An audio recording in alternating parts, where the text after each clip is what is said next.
On the Tuesday before last, I gathered with clergy colleagues from across the northern part of the Diocese of Oregon.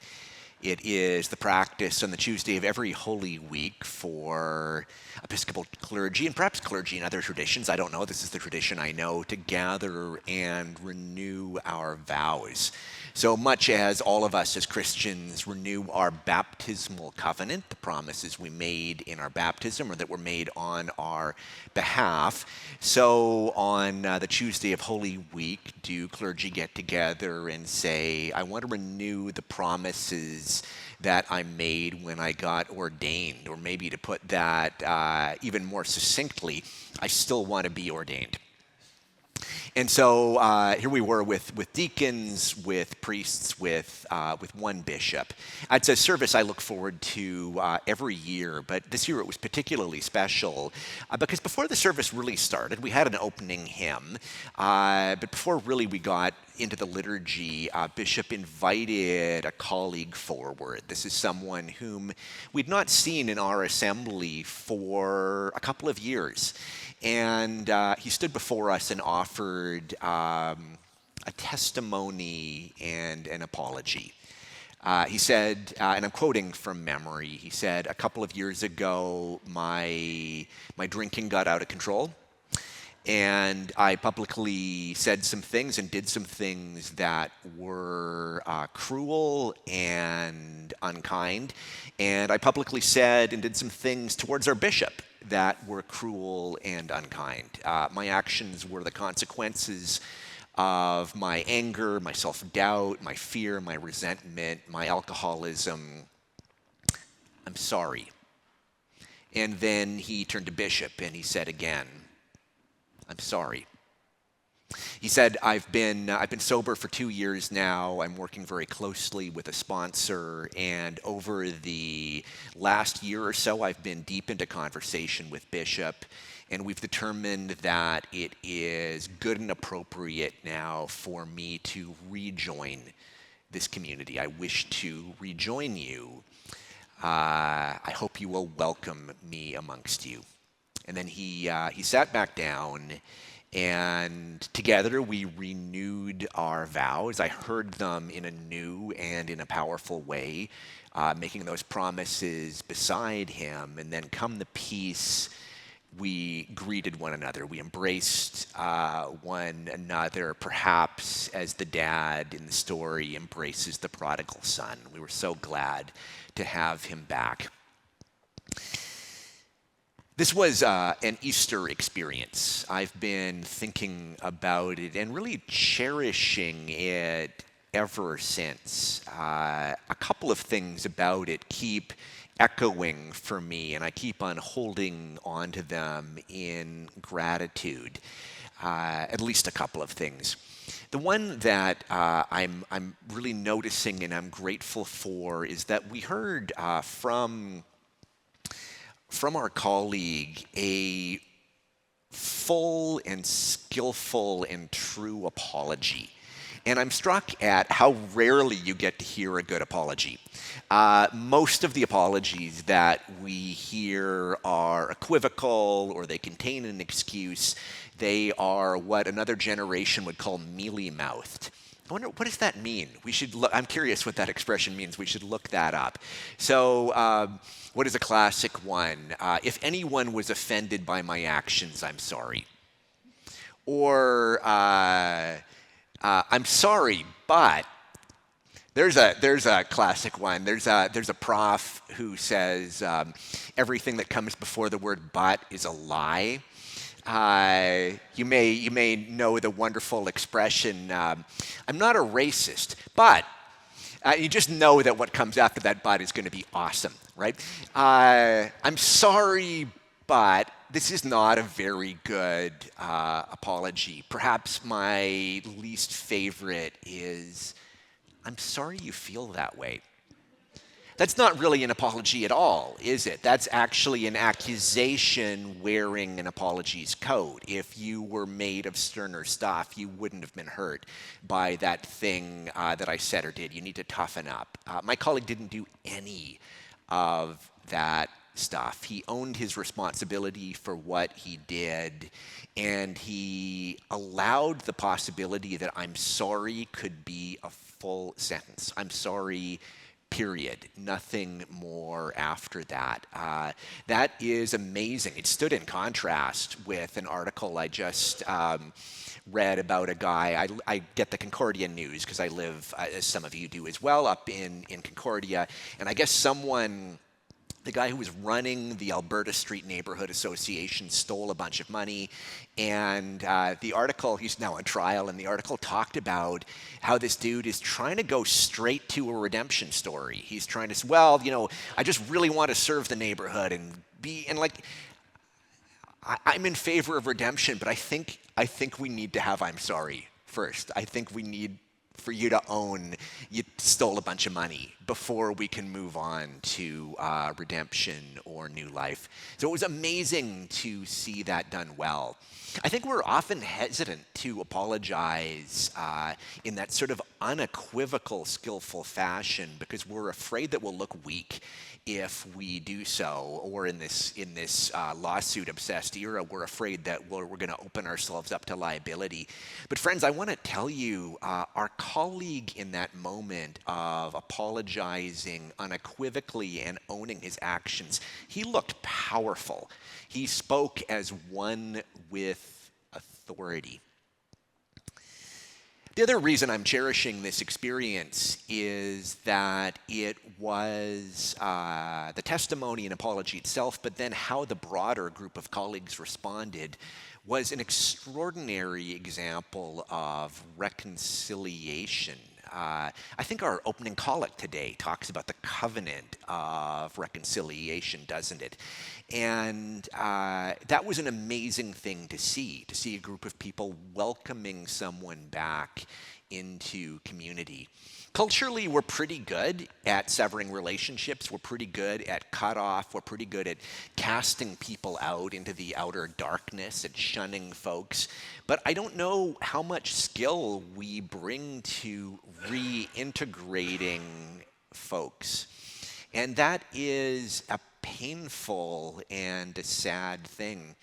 Looking back over my own life, I am really full of remorse about those occasions when I engaged in cutoff, when what do the kids call it, when I ghosted a friend. 2 occasions in particular when I was a young person.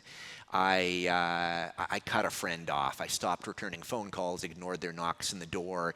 And at the time, what I was doing felt powerful and righteous and necessary. If I'd had access to therapeutic language back in those days, I probably would have said I was enforcing healthy boundaries. But looking back, what I did feels pathetic and mean.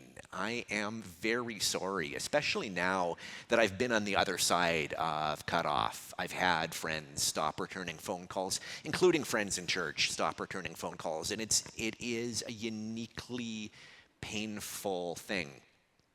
Now, I got to stop here and say I'm not arguing that there is no situation in which we need to absent ourselves from a relationship. Sometimes a marriage has died and we have to name that. Sometimes we're in an abusive situation and we need to absent ourselves from it. I am saying that my sense is that cutoff is a tool that we reach for too often, and thinking about and our absence of skill at the covenant of reconciliation is something that we would do well to practice. I'm grateful to my colleague for coming to us in his naked sincerity, and I'm grateful for the wider group of priests, deacons, and our bishop for responding in the same way.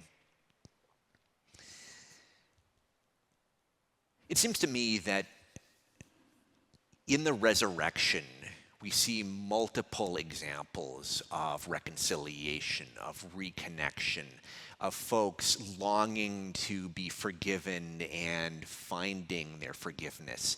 We could plug in quite a few examples of folks finding their way back home in resurrection. Today we hear, and we always hear this on the second Sunday of Easter, we hear about Thomas. finding his way back into connection, into community. We're shaped hearing this story by centuries of interpretation, and I think it colors how we understand the story. The first is the habit of referring to Thomas as doubting Thomas. That's a turn of phrase that appears nowhere in Scripture. It accreted onto the story across time, possibly by, in the early church, there may have been some warring camps, and Thomas may have been leading one, and there may have been some after-the-fact character assassination going on. Who knows?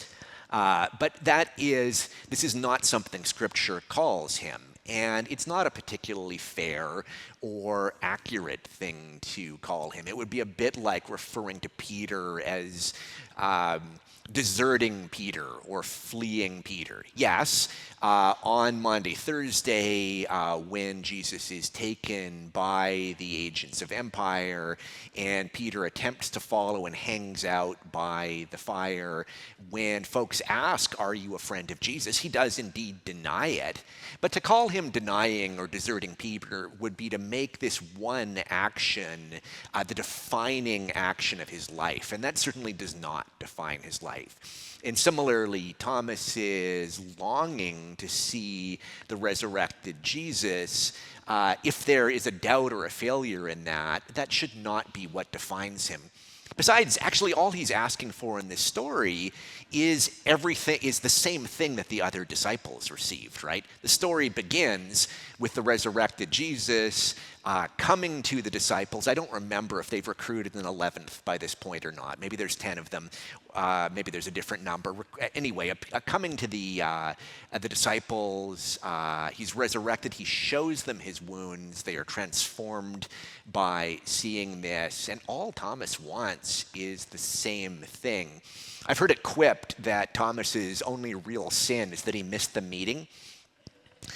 Like had he showed up, he would have had what he needed. But he says, I want the same thing. I want what you have.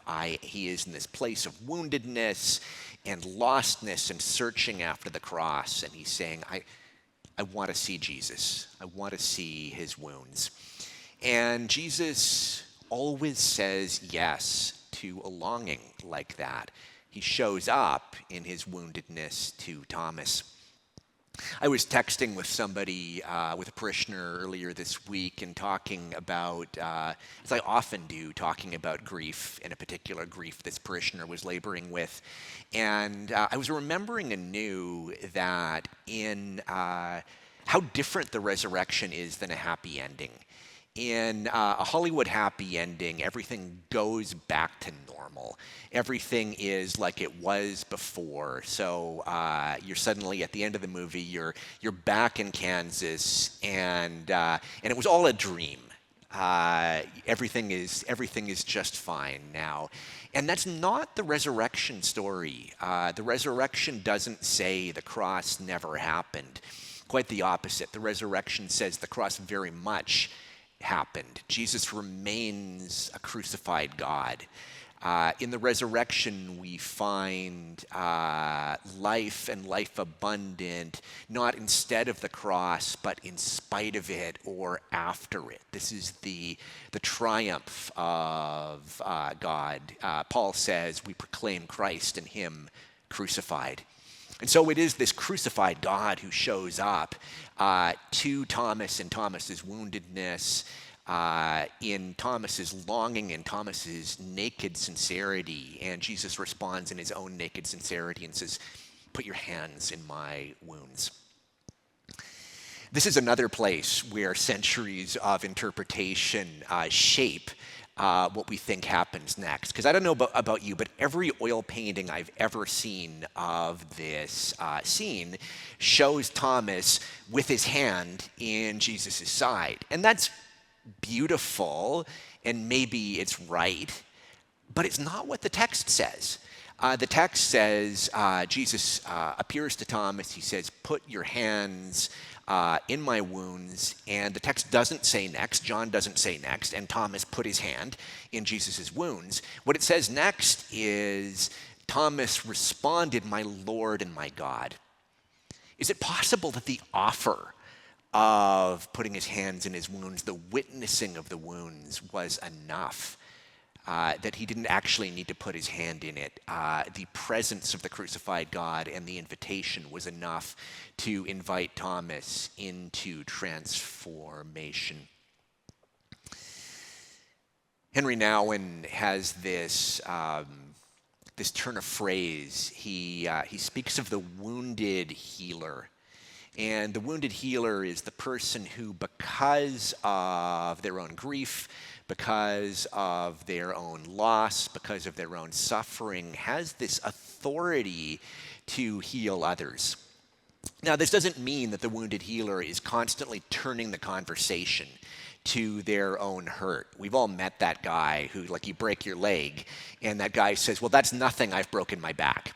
That is actually not helpful behavior. That is not the behavior of a wounded healer. In many cases, the wounded healer may never speak of their own hurt. Rather, they have this gravitas because of what they have experienced.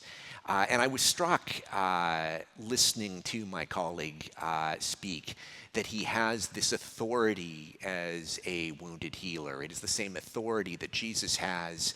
It's the same authority that Thomas has, this naked sincerity.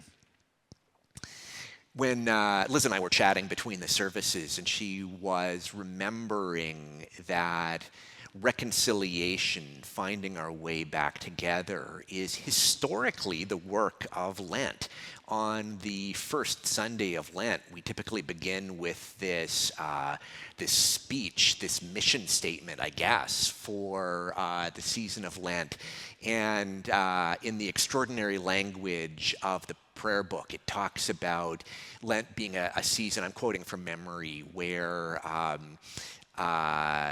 folks were reconciled into the church who, because of notorious sins, there's an amazing turn of phrase, had found themselves on the outside. And I was struck that our colleague was doing this amazing Lenten work, and then on the cusp of Easter was making it real, was making it into resurrection. All of us, if we've lived any kind of life, have a longing to be forgiven, and we have a longing to forgive. And may we risk doing both of these things, both forgiving and perhaps even harder, asking forgiveness. May we risk saying, I'm sorry, as a full sentence, and may we risk participating in reconciliation. Let us join in with my colleague, with Thomas, with Jesus, in gathering back together, in reconciling, in participating together in resurrection.